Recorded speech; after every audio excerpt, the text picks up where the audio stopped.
Fala filhotes, estão vivos? No vídeo de agora nós vamos continuar falando de filosofia moderna. Como dissemos outrora, Copérnico ainda adota a ideia de um cosmo fechado e limitado pela última das esferas, a esfera das estrelas fixas. Ele ainda acreditava que as estrelas, boa parte delas eram fixas, né? A ideia de um cosmo infinito, de um universo aberto, tem na verdade uma origem mais metafísica do que estritamente física ou astronômica. Seu ponto de partida se encontra em Nicolau de Cusa, um cardeal alemão do Renascimento, que em sua obra de inspiração neoplatônica De Docta Ignorantia, ou sobre a sábia ignorância, de 1440, introduz a ideia de um universo sem limite, indeterminado, em suas palavras, immensum, bem como sem centro e sem circunferência. Giordano Bruno, um admirador de Copérnico, leva adiante essa ideia propondo em seu De l'Infinito Universo e Mondi, ou sobre o universo infinito e os mundos, de 1583, a concepção de um universo infinito influenciado pelo neoplatonismo. Em 1600, Giordano Bruno é queimado na fogueira como herege. Em 1616, a Inquisição condena a obra de Copérnico. Um dos argumentos utilizados aqui, nas Escrituras, Josué pede a Jeová, ou Javé, que faça o sol parar no céu até a derrota de seus inimigos. Está lá em Josué 10, capítulo 10, versículos 11 ao 13. Ora, se o sol parou é porque se movia em torno da terra. Então tem uma passagem bíblica onde Josué estava liderando o povo de Deus numa guerra. Durante o dia, o povo hebreu vencia as batalhas, durante a noite ele perdia as batalhas. Então Josué teve a brilhante ideia de orar, pedir para Deus para que Deus parasse o sol, porque se Deus parasse o sol, o dia se prolongaria. O dia se prolongando, os hebreus eram melhores na guerra durante o dia, eles conseguiriam vencer. E aí então Josué foi e orou, pediu para Deus, Deus foi para o sol, o dia ficou mais longo e os hebreus venceram a guerra. E por conta disso, se Deus parou o sol, é porque o sol que se move, a Bíblia é a palavra de Deus, a verdade é universal, a verdade inquestionável. Portanto, quem estão errados são os cientistas e os filósofos. Portanto, fogueira neles era a mentalidade da igreja. Em 1609, o astrônomo alemão Johannes Kepler, um discípulo de Tycho Brahe, defende em sua obra Astronomia Nova Civis Physica Coeleti, Nova Astronomia ou Física Celeste, a ideia de que o universo é regido por leis matemáticas, embora Kepler se inspirasse em uma concepção platônico-pitagórica, mágica, e sobrenatural. É na verdade Galileu, em seu Il Saggiatore, ou Ensaiador, quem diz: a natureza é um livro escrito em linguagem geométrica. Para compreender é necessário apenas aprender a ler esta linguagem. Então Deus escreveu o livro do universo com caracteres geométricos e matemáticos.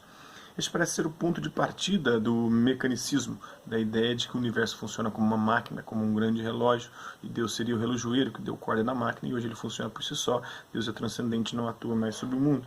O modelo físico do universo, funcionando de acordo com as leis de causa e efeito.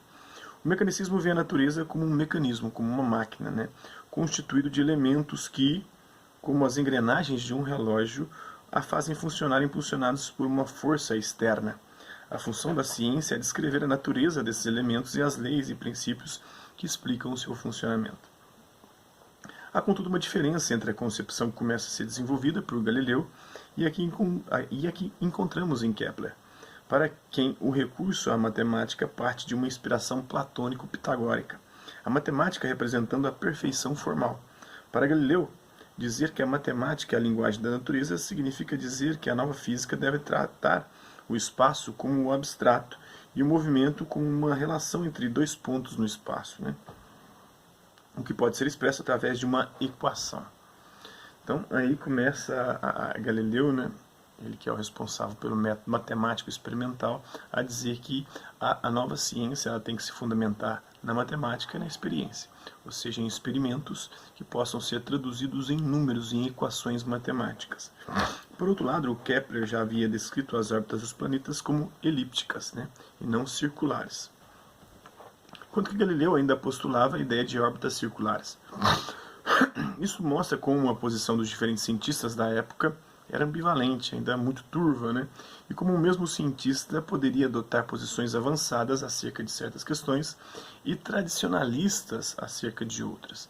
Então, em alguns pontos ele estava avançando, como o Kepler, mas em outros ele estava atrasado, como ele tinha uma visão mágica e sobrenatural da realidade, né, da matemática, mais pitagórica e platônica, enquanto Galileu já estava avançando nesse quesito do método científico, mas ainda estava atrasado na questão das órbitas celestes. Então, podemos considerar Galileu, de certa forma, o ponto de chegada de um processo de transformação da antiga visão de mundo e de ciência inaugurada 2 séculos antes, no início do Renascimento. Galileu sintetiza, sistematiza, elabora e desenvolve a contribuição desses diferentes pensadores em uma obra genial, que terá grande influência em seu tempo e no desenvolvimento da física a partir daí, mas está longe de ser o criador original e solitário da nova ciência. Mesmo a ideia de uma ciência experimental já era corrente na época do Renascimento até na Idade Média.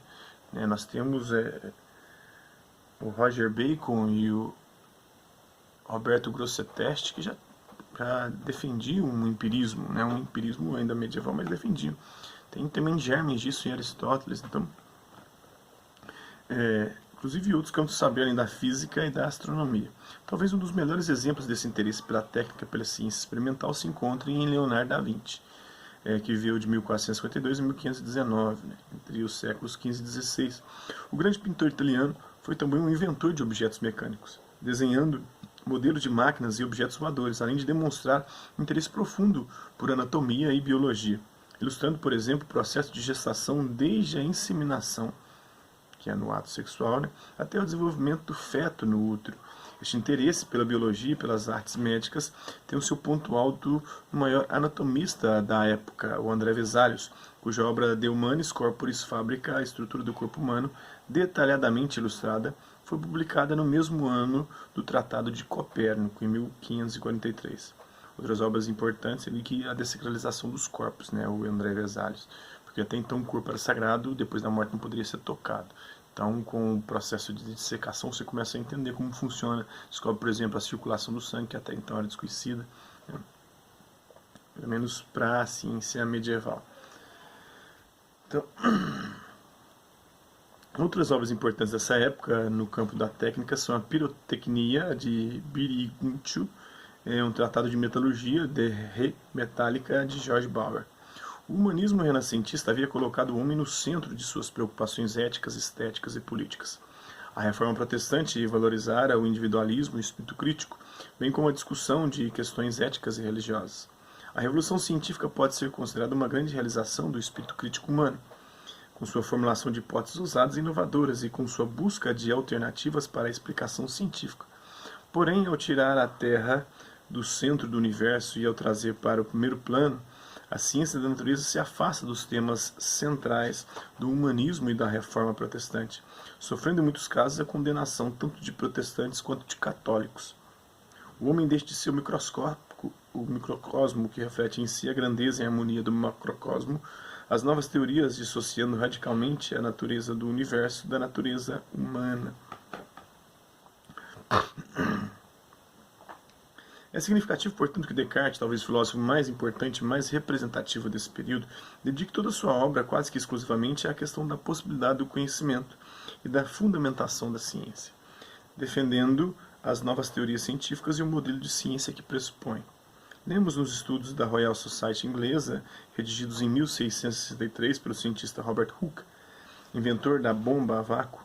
O objetivo da Royal Society é melhorar o conhecimento das coisas naturais e de todas as artes úteis, manufaturas, práticas, mecânicas, engenhos e invenções por meio de experiências, sem se miscuírem em teologia, metafísica, moral, política, gramática, retórica ou lógica.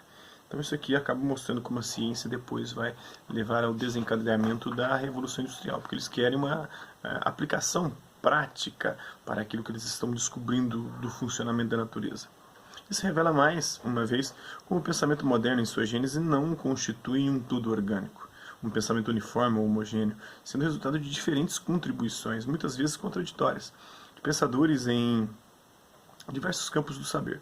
Forma-se assim um mosaico que, visto à distância pelo olhar retrospectivo da história da filosofia, apresenta uma imagem que possui maior unidade do que se examinando de perto, quando o encaixe das peças não é tão nítido e tão fácil. Devemos também ser cautelosos ao considerar a ciência moderna como o triunfo da racionalidade contra o obscurantismo medieval.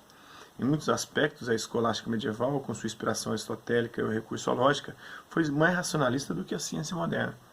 As novas teorias científicas acerca do cosmos, da natureza, da matéria, do infinito, da importância da matemática, tiveram frequentemente uma inspiração pitagórica e neoplatônica, muito mais mística e mítica do que propriamente científica. Em alguns casos até mesmo mística, né? Kepler tinha um grande interesse pela astrologia e fazia horóscopos. Descartes era Rosa Cruz, portanto uma seita mística também. O próprio Newton interessava-se por astrologia e alquimia. O grande alquimista e astrólogo desse período, Paracelso, foi contemporâneo dos humanistas. O melhor exemplo disso foi o enorme sucesso nesse período do Corpus Hermético, do Hermes Trismegisto, né? Uma série de escritos gregos considerados um pouco posteriores aos escritos de Moisés, de caráter místico, atribuídos a Hermes Trismegistus, né? O Hermes 3 vezes grande, uma encarnação do deus egípcio Thoth, olha só. Trata-se de textos de caráter místico que contêm uma sabedoria oculta e combinam questões cosmológicas e teológicas em uma linguagem poética e oracular. Esses textos foram trazidos por Marcílio Fitino, o grande humanista tradutor moderno de Platão, e serviu em parte de inspiração às novas cosmologias e à ruptura com o espírito da escolástica. Apenas em 1617, o erudito Isaac Casaubon revelou-se nesses textos apócrifos, não se remetendo a esse autor antes reivindicado, né? Pertencendo a um período bastante posterior, já dos primeiros séculos do cristianismo, combinando elementos cristãos, gnósticos e fontes anteriores. De fato, o rompimento com esse pensamento místico, iniciático e ocultistas só ocorrerá com o iluminismo no século XVIII, de caráter mais racionalista e secular, valorizando a experimentação e o materialismo e criticando a superstição. Esse é um pouquinho da filosofia moderna, né? Espero que vocês tenham gostado do vídeo, da Revolução Científica Moderna. Quem curtiu, dá um like, quem não curtiu, dá um dislike. Quem se interessar pelo conteúdo do canal, é só se inscrever, ativar o sininho e aguardar os próximos vídeos, as próximas notificações. Deixe também os seus comentários dizendo o que você tem achado dos vídeos e suas sugestões de temas e assuntos para serem abordados em vídeos posteriores. É isso aí, hasta la vista, babies, e até a próxima.